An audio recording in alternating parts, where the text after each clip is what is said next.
बहू की पहली राखी। विमला एक नकचढ़ी और गुस्सैल औरत थी। वो कोई ना कोई बहाना ढूंढकर अपनी बहू निकिता को हमेशा फटकार लगाया करती थी। अभी कुछ महीनों पहले ही निकिता विमला के घर बहू बनकर आई थी।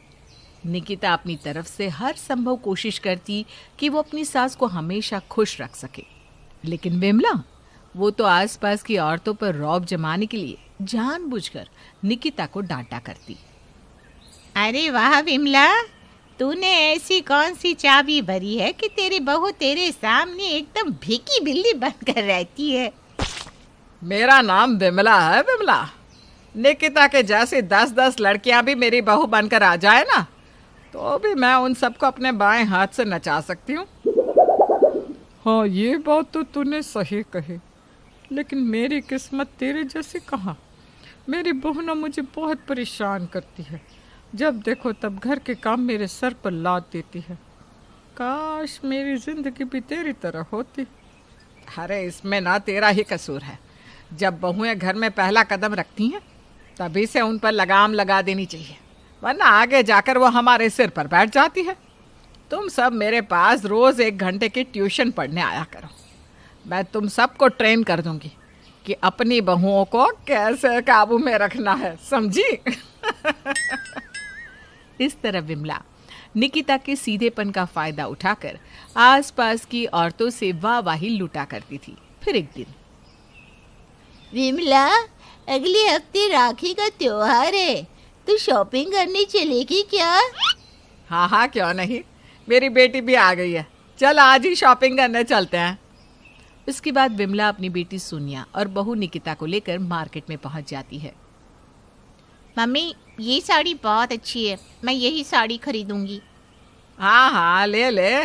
मैं तो कहती हूँ ये सलवार सूट भी ना तुझ पर बहुत अच्छा लगेगा, रख ले इसे भी। इस तरह विमला अपनी बेटी सोनिया को तरह तरह के कपड़े खरीद कर देने लगती है।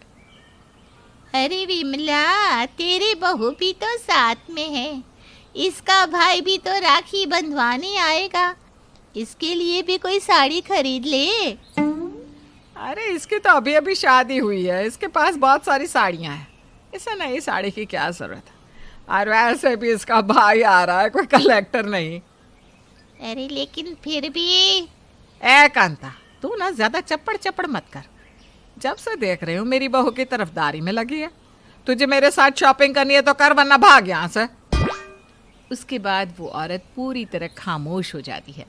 दूसरी तरफ विमला अपनी बेटी के लिए ढेर सारी शॉपिंग करती है, लेकिन वो बेचारी निकिता के लिए एक रुमाल तक नहीं खरीदी। फिर आखिरकार रक्षाबंधन का दिन आ जाता है। निकिता अपने भाई के आने का इंतजार करने लगती है। वो तैयार होकर थाली में राखी के साथ एक सोने का ब्रेसलेट भी रख देती है। ब्रेसलेट देखकर विमला और उसके बेटे सोनिया की आंखें फटी की फटी रह जाती है। देखो मम्मी, भाभी ने थाली में कितना सुंदर सोने का ब्रेसलेट रखा है। हाँ, ये ब्रेसलेट तो बहुत ही सुंदर है। बहू, तूने इसे राखी के साथ रखा है?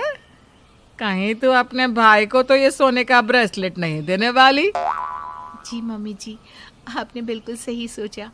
राखी के साथ साथ ये ब्रेसलेट भी मैं अपने भाई को पहनाने वाली हूँ। तेरा दिमाग खराब हो गया है क्या, जो तू मेरे घर की चीज अपने मायके वालों को देगी? कोई जरूरत नहीं है, ला दे इस ब्रेसलेट को मुझे। मम्मी जी, शादी से पहले जब मैं जॉब करती थी तब मैंने पैसे बचाए थे, उन्हीं पैसों से ये ब्रेसलेट खरीदा है मैंने। ये झूठ बोल रही है मम्मी, ज़रूर इसने भाई की कमाई से ये ब्रेसलेट बनवाया है। इस घर में आए कुछ महीने हुए नहीं और ये अभी से आप लोगों का दिवाला निकालने पर तुली है। तभी वहाँ निकिता का पति विजय आ जाता है।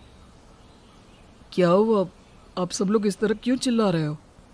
अरे देख देख, तेरी लाडली पत्नी सोने का ब्रेसलेट अपने भाई को देना चाहती है। अगर इसे हमने अभी नहीं रोका ना तो आगे जाकर क्या पता ये हमारा घर ही अपने मायके वालों के नाम लिखवा दे। माँ अगर ये अपने भाई को सोने का ब्रेसलेट देना चाहती है तो इसमें बुराई क्या है?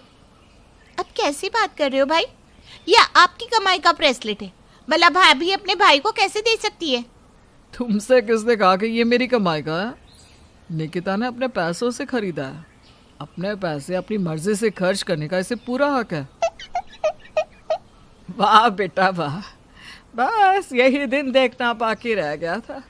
अपनी बीवी के लिए तू अपनी माँ और बहन के साथ बहस कर रहा है।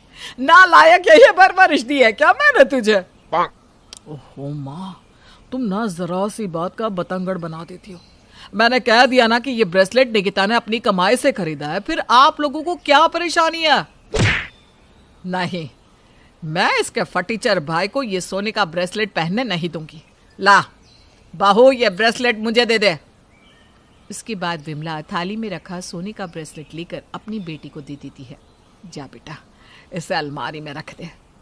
ठीक है मम्मी। उसके बाद दुखी होकर निकिता अपने कमरे में चली जाती है। सालों से मेरी इच्छा थी कि मैं अपने भाई को एक सोने का ब्रेसलेट दूं, लेकिन मेरी सास ने मुझसे ब्रेसलेट छीन लिया। थोड़ी देर के बाद निकिता का भाई किशोर घर पर आता है। सोनिया और निकिता दोनों मिलकर अपने अपने भाइयों को राखी बांध देती है। तभी किशोर सीटी बजाता है और दरवाज़ा खोलकर कुछ लोग अंदर चले आते हैं। उन लोगों के हाथ में ढेर सारे तोहफे थे। भैया, ये सब क्या है? ये तुम सबके लिए तोहफे हैं। ये देख, मैं तेरे लिए इतनी सारी साड़ियाँ लेकर आया हूँ। माँ जी, ये बड़ा पैकेट आपके लिए। इसके अंदर ढेर सारी सुंदर सुंदर साड़ियाँ हैं। और हाँ, ये लीजिए, मैं आपके लिए ये नेकलेस भी खरीद कर लाया हूँ। उस नेकलेस को देखकर विमला हैरान हो जाती है। उसके मुंह से आवाज़ ही नहीं निकल रही थी। अरे, ये नेकलेस तो बहुत कीमती लग रहा है। ये तुम मुझे देना चाहते हो? दरअसल मेरा व्यापार चल पड़ा है। इस समय मैंने बहुत सारा मुनाफा कमाया है। भगवान की कृपा से अब मुझे किसी चीज़ की कमी नहीं है। आज ही मैंने करोड़ों की डील साइन की है। अपने भाई की तरक्की जानकर निकिता बहुत खुश होती है। उसके बाद किशोर सभी को ढेर सारे तोहफे देता है। फिर शाम को किशोर सभी से विदा लेकर वहाँ से चला जाता है। किशोर के जाने के बाद विमला और सोनिया निकिता से माफ़ी मांगने लगती हैं। हमें माफ़ कर दे बहू, हम तेरे और तेरे भाई के बारे में न जाने क्या क्या बोल गई, लेकिन आज हमें पता चला कि तेरा भाई तो बड़ा दिल वाला है। उसने मेरे और मेरी बेटी के लिए इतने महंगे तोहफे लाए। हाँ भाभी, आप हमें माफ़ कर दो। आज के बाद हम आपके साथ कभी बुरा बर्ताव नहीं करेंगी। और इसके बाद दोनों माँ बेटी निकिता को अपने गले लगा लेती है। दूसरी तरफ ये सब देखकर विजय बहुत खुश होता है।